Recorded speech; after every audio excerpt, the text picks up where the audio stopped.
Hiljuti rääkisid sa Kersti armikreemist, kuid mis sa tead rääkida ohatisest, mis paljusid inimesi kimbutab? Jaa, ohatised on ehk herpes on üks väga tüütu külaline, mis tuleb ootamatult ja ära ei taha minna ja teeb ka valu. Ja herpesviirust esineb inimestel 80% ja väga paljudel inimestel esineb see siis teatud perioodil nahallööbena. Ja seda põhjustabki siis madal immuunsüsteem, kui on palju viirusnakkushaigusi, stress, traumad ja ka ilmastikutingimused, päike, tuul, külm, vihm. Ja mina olen leidnud endale ühe väga hea ja huvitava toote Kevel e-poest ja see on Larifaan huulepulk ja nüüd ma avastasin, et on juurde tulnud ka veel Larifaan salv ja hambapasta. Ja uurisin tootja kodulehelt, et mida see sisaldab ja kuidas see aitab siis minu viiruse vastu.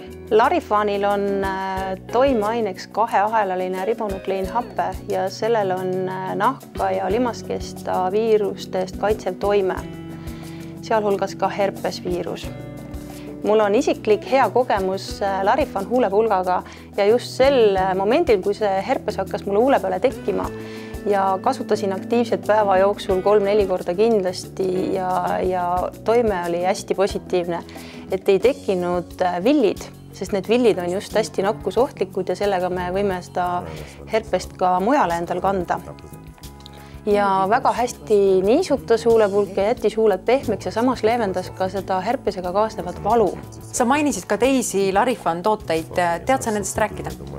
Jaa, hiljuti leidsin e-poest, et on lisandunud 2 uut toodet, Larifaan salv ja Larifaan hambapasta. Ja jällegi uurisin tootja kodulehelt täpsemalt, et kuhu ja mis probleemide korral kasutada. Toimeaine on seal sama 2-ahelaline ribonukleiinhape, aga salvi nüüd on võimalik kasutada nagu laiemalt, et vältida siis viiruste tungimist organismi ja seeläbi ka herpesviirus. Et salvi võib kasutada huultel, ninal, limaskestadel, kehal, kui esineb tohatis näiteks ja ka genitaalpiirkondades, et nii nahal kui limaskestadel. Ja seal oli ära toodud selline veel huvitavad materjali, et ka konduloomid, mis on ka viiruslik, et ka nende puhul aitab ja samas ka termilised nahakahjustused, kuumakahjustused, päikesekahjustused, et ennetab villide teket ja aitab hästi valu korral. Ja hambapasta on ka üks hästi huvitav toode, et seal on ka see toimeaine sees ja samas ta aitab suuõnd infektsioonide eest kaitsta ja ka aftoosne stomatiit, selline suulimaskesta põletik. Samas ta värskendab, desinfitseerib suud, aitab kaarise vastu ja natukene ka valgendab. Ja sain teada, et need tooted on lubatud kasutada kõigile, nii lastele kui täiskasvanutele, et vanusepiirangud nende puhul ei olnud. Ja mina leidsin need tooted siis müügilt kevelt.ee, et kellel on huvi, võib nende toodetega seal tutvuda, et mina olen nendest väga head abi saanud.